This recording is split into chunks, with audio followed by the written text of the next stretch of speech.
I am trying something new. I'd like to share with you in this video format, a little bit more informal, and I'm hoping requires a little less setup and has less resistance and more joy than writing. So, to begin with, I am also trying.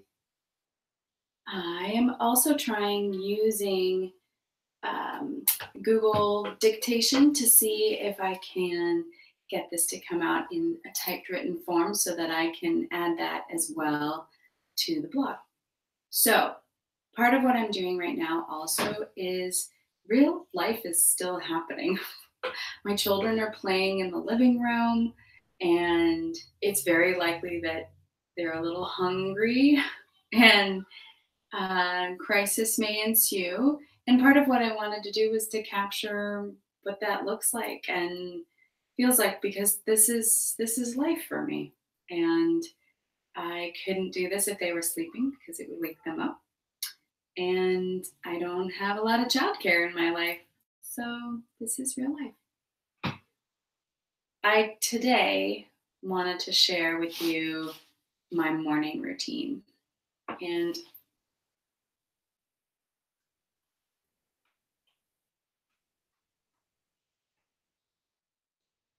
Google translation or dictation is catching up with me.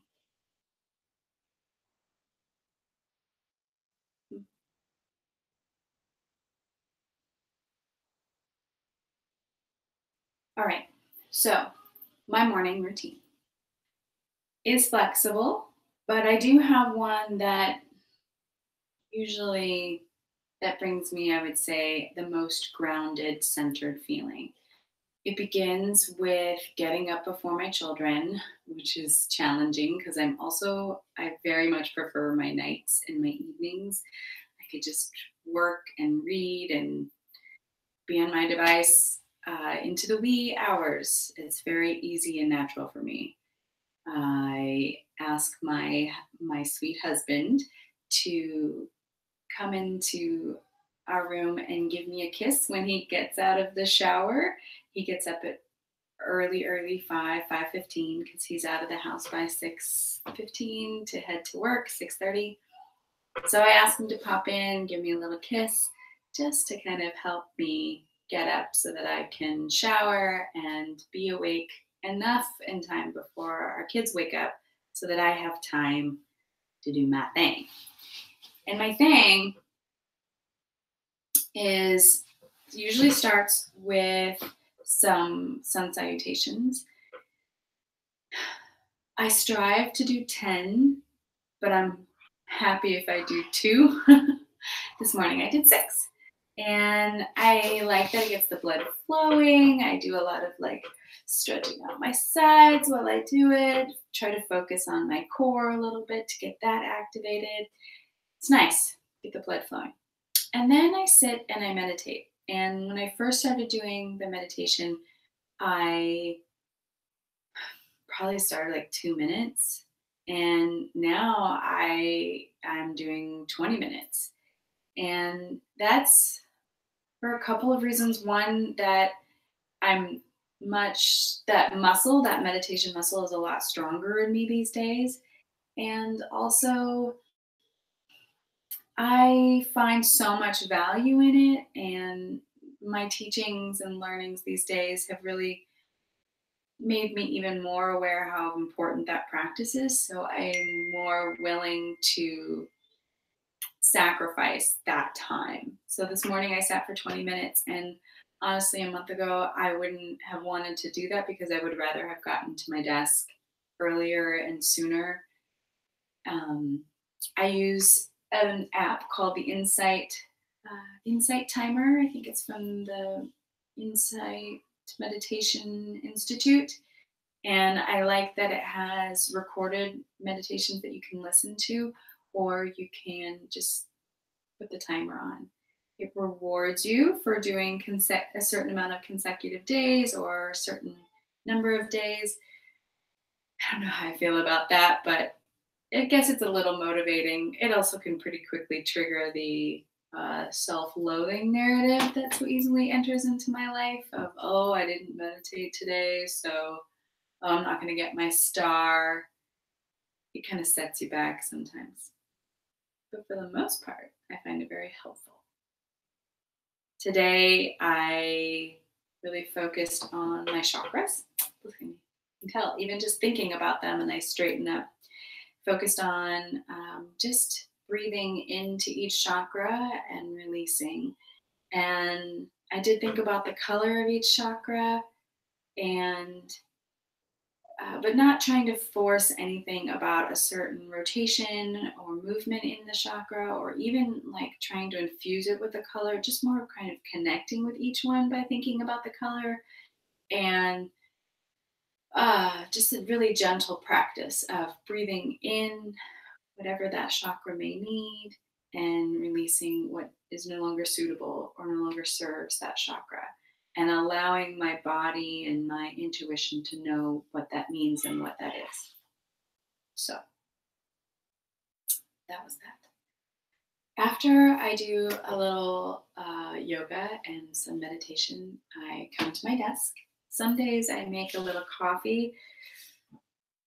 I find it difficult to drink coffee before I've had something to eat, but today I did. Of course, I can feel it right here a little bit.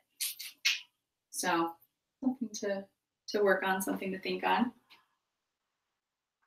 And the first thing I do when I come to my desk is I open up my bullet journal. I love my bullet journal. And you can see that I have it tabbed using paper clips. And I open up to my habit tracker, to my monthly spread. And the first thing I do is I've set up my habit tracker so that it kind of gives me in a way like a to-do list. So the first thing on there is, did I do my AM yoga? Check. My meditation? Check. And the next thing on the list is my gratitude. And so I take a moment and I write down usually about 3 things. This morning, I wrote down that I was really grateful for a phone call that I made with a friend in Copiague, New York, which is a place we're thinking about moving to. I was grateful for, or I am grateful for, doing watercolors with the boys yesterday. I've also been working on my artwork for the next art junket meeting, and the theme is self-portrait, and I'm working on a labyrinth, so I'm grateful for that work. Grateful that my aunt went to the hospital yesterday. She's not feeling very well. Grateful for the soup that I made. Grateful for coffee. Grateful for folded laundry. And really grateful for my work and my words and my photographs being published in the Perpetual You magazine. So, filling my life up with gratitude. The next thing I do is checking in with finances, which at first was kind of created a little resistance of, oh, something so mundane or something. I guess I've had an attitude towards money where it feels dirty. And so, like, why would I dirty my morning routine by looking at my finances? And I'm working on changing that narrative because money is just energy. And I find that if I ignore it, that is really more symptomatic of my bad relationship with money. So I'm working on cultivating a pretty healthy relationship. So I have little morning coffee dates with my finances, I guess you could think of it. And I've created just a simple little book. And really what it is just 8.5 and 11 paper that I have printed out. I've created this little template for myself, and it's just lines. And I usually check in with my checking and my savings and my credit card. I check in every day, hopefully, about what's being spent, and I write it down. Sounds so excessive, but this is how I have to do it because I have, over the years, developed like a total mindlessness about my finances. Totally that person who like purchases things at the store and doesn't even pay attention what's on the screen. I don't even like notice what I just spent. And again, I think this is about my relationship with money and pretending it's not there.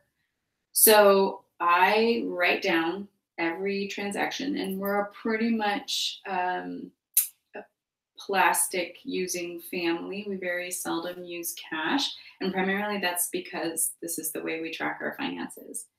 I'll write it down in here, and then I have my own personal budget, like an Excel sheet, and then I will transfer these numbers into that Excel sheet. And I'll usually take a moment to examine where we are in our finances, um, any patterns or any differences or any like red flags, or take a moment to be proud of, oh, we really didn't spend that much on groceries this weekend.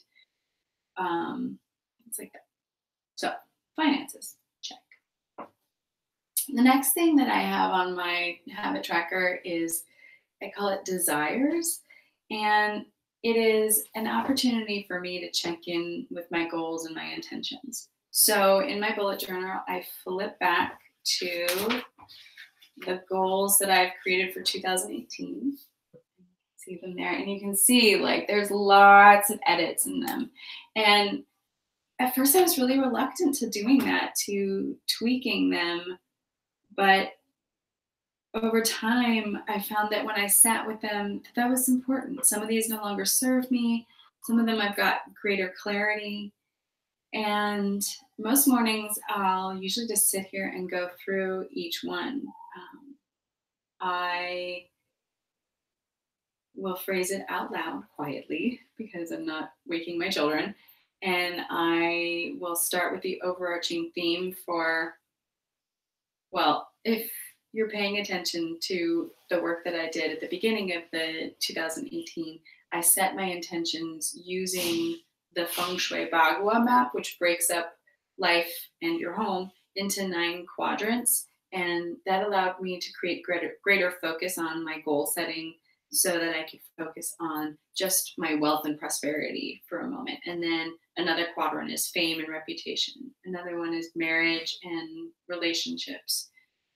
So each one I set a goal, and then I have markers, or like if the theme, for example, the theme of wealth and prosperity for me is simplicity. And then underneath it, I have things like, abundance simply flows. That's one that I added, that it's not a hustle. It's not a grind, but that there is just this awareness of abundance flowing. It's not a complicated thing. Also, like simple foods. It's organic. It's local. Simple, like simply enjoying like little things. I guess they're not even little things, but I had written in here books and experiences, music and nature. And then I've also written in here local adventures. So you can see like I created a theme, and then I have more specifics. So I have a greater sense of like what specifically I can do to cultivate that feeling. And then it's also like super rewarding when I go through it and I'm like, yeah, totally went on a local adventure the other day. I have such abundance, and this abundance of a simple life. So I'll read them out loud usually. I live a simple life. Abundance is simply flowing. Then I'll move on to the next one. In my fame and reputation quadrant, I can say I feel notable as a witch, a healer, as a carer. I am writing and publishing, conducting small group gatherings, empowering others, and spiritualizing the mundane. You get the idea. So I'll go through those. Those are my annual goals. And then I'll skip ahead to my seasonal goals. And you may have seen this on my Instagram. This is my spring spread. And it is both my calendar on the bottom. And then up here, I've set some overarching goals. And I do like this. I can't remember where I found this, but the idea of you have a box for something you will finish in this season, something you will do, things that you will celebrate, something you will start, and something you will learn. And like under Celebrate, I had Ostara and Beltane, which we celebrated just recently. Beltane. I have under Learning new dances, which that's what I've been doing too. Very exciting. And learning about herbs. I started a garden. I started a CSA. These are the sorts of things.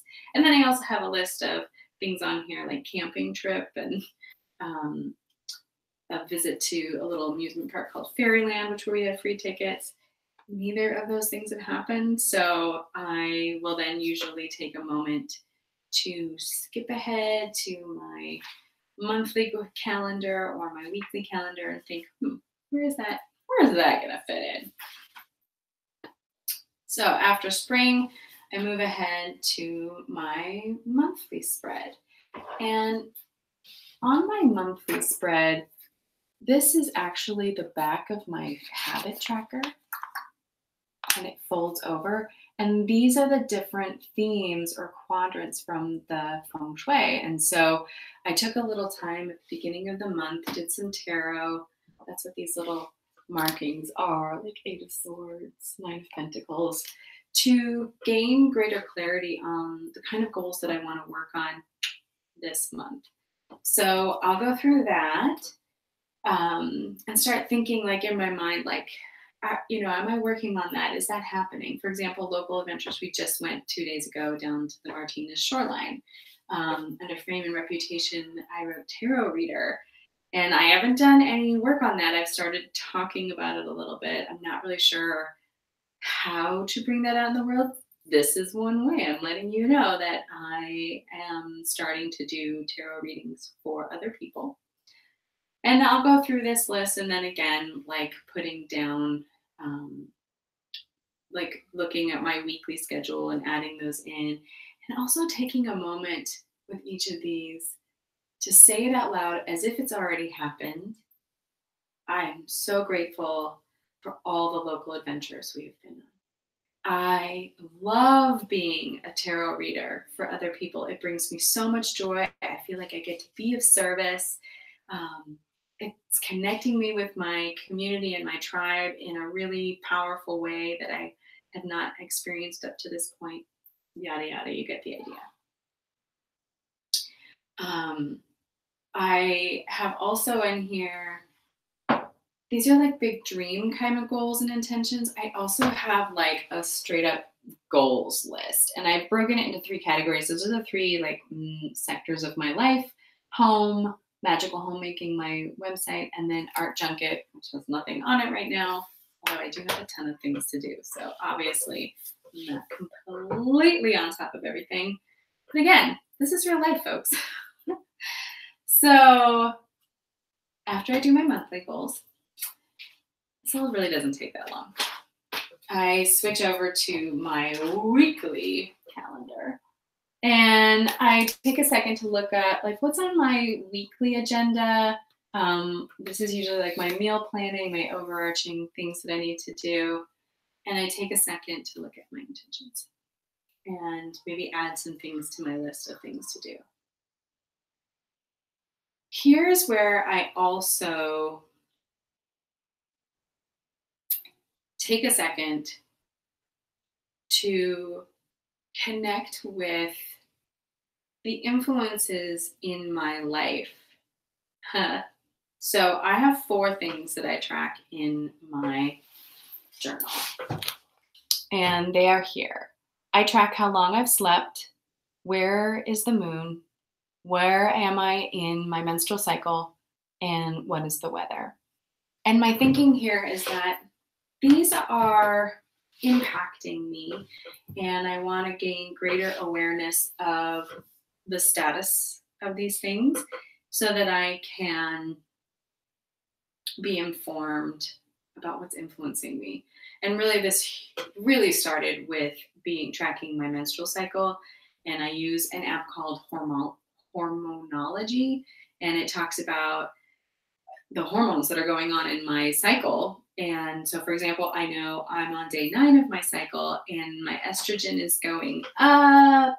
So yay, estrogen. It's like the happy drug for ladies, for most ladies. And I love this app. It even talks about like things that you can expect. Like as your estrogen goes up, you're going to be feeling a little sexier, a little more positive, a little more optimistic. You know, it's a good day to record a phone message for your phone because your voice is more likely to sound more feminine. I don't know, all these cool things. It always has a tip of like how to make the day better, which was today's tip was this is a good day to record a message. So I was kind of like partly like having done that, I was like, you know, I'm just gonna try this new thing and see how it goes. I like keeping track of the moon. I feel actually, I know that since I've started tracking the moon on a regular basis, my menstrual cycle has started to line up with it. And I did get my period right on the full moon. Love that. So cool. And the weather is always good to know, kind of impacts me and our plans and what we're going to do with our time. And sleep, I'm something that I was not aware of how little I was getting until I started tracking it. And now I'm like, something I got to work on. It's on my goals for the month. Okay, so now I've checked in with myself, checked in with my desires, checked in with my goals, and checked in with the influences in my life. This is when I take a moment to do a tarot card for the day. So this was yesterday's card, the Hermit, which gave me permission to kind of just check out for the day. I didn't do my yoga. I didn't do my meditation. I really didn't do anything besides art, folding laundry, and dinner. And sometimes, honestly, that's a pretty good list. When being home with children, that means I had a lot of independence, which means they were fine on their own. I'm finding it a little miraculous that they haven't come in yet. Okay, tarot of the day. I usually shuffle. It's a kind of a clearing energy feeling for me, just like everybody out of the pool, as Sonia Choquette likes to say. And when I check in with the day, I hold inside my mind the question, or I even say to like, today's wisdom is brought to you by, if I'm feeling like I have a lot of goals that I want to work on, I might ask the question of like, how can I best, what can I do or what energy can I cultivate to best achieve those goals? Today, I'm just going to focus on like, what wisdom is there in this day? Having checked in with my desires, having checked in with all that's influenced me, what wisdom comes from today?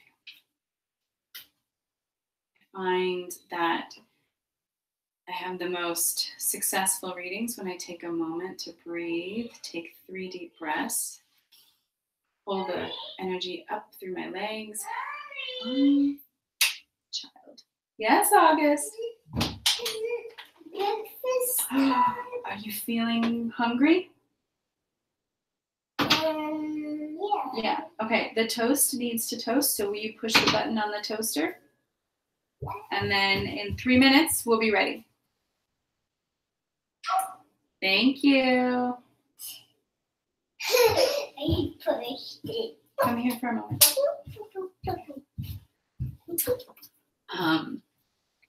Why did you do that? This is a little morning video. I'd like to start doing them more often. What do you think? No. No, not your jam? No? Okay. Go in the bathroom and do it. Okay. So we only have 3 minutes. So we'll just do a little morning card. Breathing the energy up through my legs, up through my chakras to my heart. Just feel my heart energy just like pulsing with white light.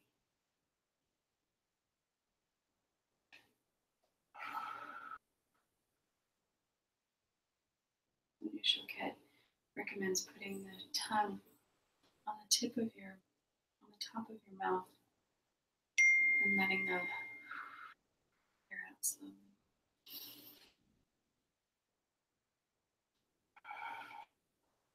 And from this place, split the deck into 3 piles.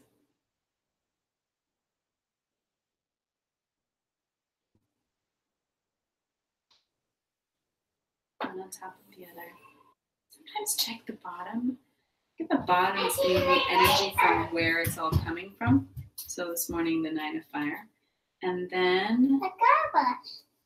thank you. You need to go get some undies. No.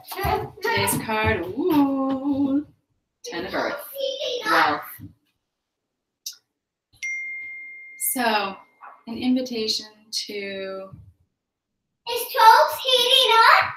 oh, yes, Liam, it is heating up. Are you about ready to eat? Are you hungry? No. No, you're not hungry. Well, where's your iPad? Well, I'm making a little video this morning. I'm hoping it's going to become a regular thing. You can say good morning.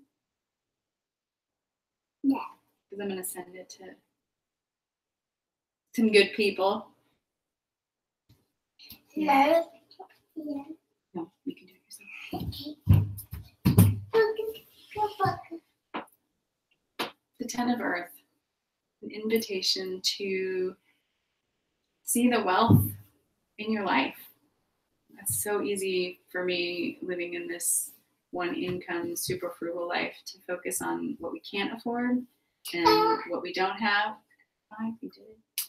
But for example, I'll have kids who can put their pants on. That's awesome. Didn't have that a year or 2 ago. And I have homemade bread. And I have kids who can spread their own peanut butter on their bread, and they love it. They think it's amazing. It's like the coolest thing they've ever done. I'm going to take a second here, and I'm going to write down that I had the 10 of Earth, and I'm going to write it on my daily, and then I also write it on my monthly, because then that gives me like a monthly overview. All right. It's pretty much my morning routine. If I have a little extra time, I'll sit and I'll write. I did get a chance to this is my current journal, and I did have a little time to write this morning about the meditations I've been having lately and insights I've had lately. And I've started reading a little Pema Chodron, and excited about the insights about curiosity and inquisitiveness. And you don't have to be anything other than you are right now. And, you know, the more we focus on trying to be different than what is right now, it just creates that pain and suffering and really ends up just trapping you into that desiring and wanting states. Sounds like a fire alarm. It's just the toast. And that means that's all the time I have. And I love this. This is so authentic for me. And I look forward to doing it.